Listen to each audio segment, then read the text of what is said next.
Imam Hassan al-Askari alayhi salam. Son nom est Hassan et son kunyat est Abu Muhammad. Son titre est al-Askari, c'est-à-dire celui qui vit près des soldats. Son père est Imam Ali al-Naki alayhi salam. Sa mère est Bibi Salil alayhi salam. Il est né le 10 Rabiul Akhir 232 AH à Medina. Il a dirigé l'imamate de 254 AH à 260 AH.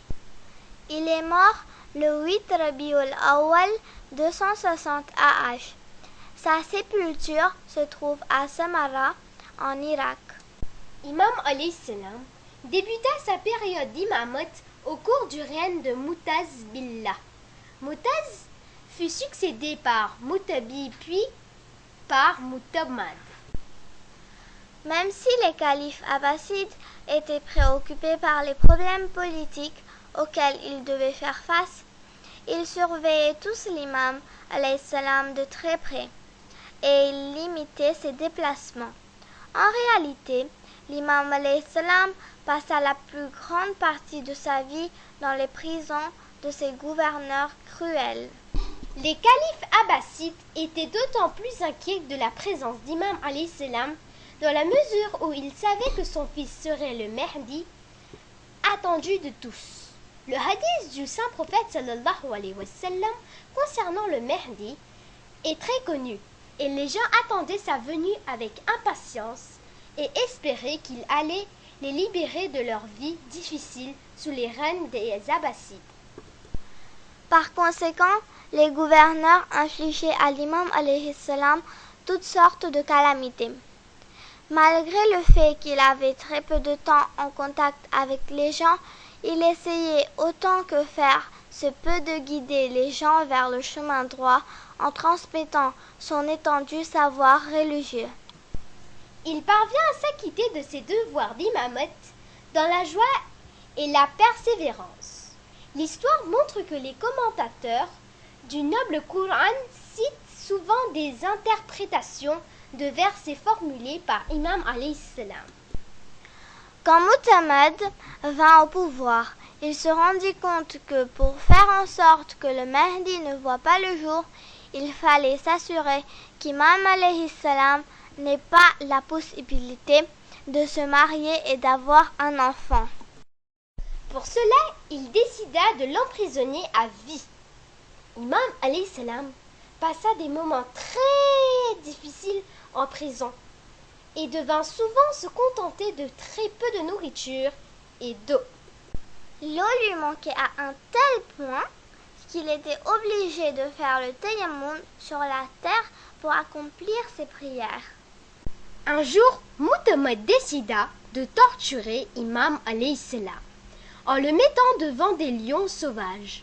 Il était à la fois surpris et déçu de constater que les bêtes s'inclinèrent par respect devant Imam alayhi salam et ne lui firent aucun mal. Imam alayhi salam se trouvait dans la prison de Mu'tamad à Bagdad depuis 2 ans, quand Allah mit en place un certain nombre d'événements qui devaient aboutir à la naissance du Mahdi, notre 12e imam alayhi salam. C'était une période de forte sécheresse à Bagdad et les gens priaient désespérément pour que la pluie tombe. Un chrétien vint à Bagdad et déclara qu'il pouvait faire venir la pluie en priant à la manière chrétienne. Dès qu'il leva ses mains pour prier, la pluie apparut. Les gens étaient étonnés et beaucoup d'entre eux commencèrent à écouter ses enseignements en raison de ses pouvoirs miraculeux. Quand Mu'tamad apprit cela, il se rendit compte qu'il devait faire quelque chose pour régler la situation. Après tout, il gouvernait au nom de l'islam et il savait que son pouvoir serait menacé si les musulmans se tournaient vers le christianisme. Ne sachant que faire, Mu'tamad finit par se dire qu'il avait seulement une personne qui pouvait lui venir en aide, Imam alayhi salam. Quand Mu'tamad vint le voir, Imam alayhi salam ne refusa pas de l'aider. ainsi qu'il était de son devoir de défendre l'islam. Imam alayhi salam demanda à Muhammad de rassembler les gens et de faire venir le chrétien. Quand tout le monde était en place, il invita le chrétien à faire une démonstration de ses capacités. Quand celui-ci leva les mains pour prier, des nuages de pluie apparurent. Imam alayhi salam lui demanda d'arrêter et ordonna à un soldat d'aller vers le chrétien et de ramener ce qu'il avait dans les mains. Le soldat s'exécuta et revint avec un os. Quand on demanda au chrétien de réitérer ses prières, il ne passa plus rien. Imam alayhi salam expliqua aux gens que le chrétien faisait usage d'un os provenant du corps d'un prophète d'Allah subhanahu wa ta'ala. Et il s'agissait d'une faveur spéciale de la part d'Allah.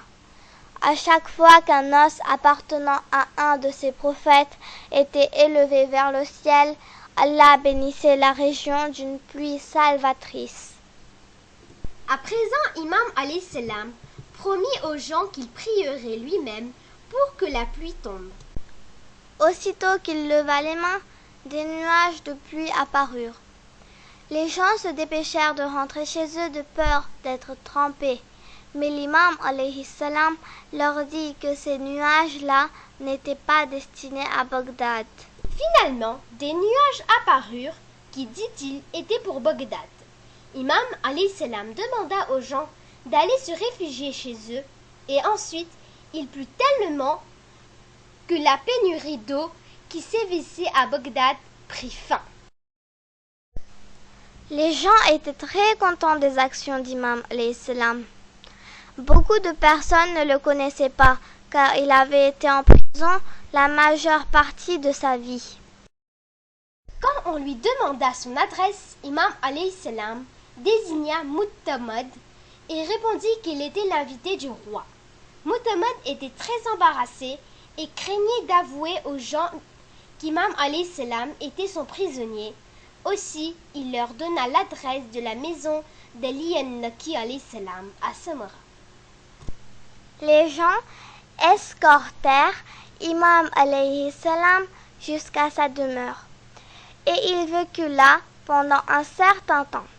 Et c'est ainsi que notre 12e imam alayhi salam est né. Muhammad ne supportait pas d'entendre parler de la popularité d'Imam alayhi salam et essaya à plusieurs reprises de le faire tuer. Il finit par lui envoyer une boisson empoisonnée qui causa la mort d'Imam alayhi salam à l'âge de 28 ans. Les prières mortuaires furent conduites par notre 12e imam alayhi salam qui n'avait que 5 ans. Imam alayhi salam est enterré à côté de son père à Samara.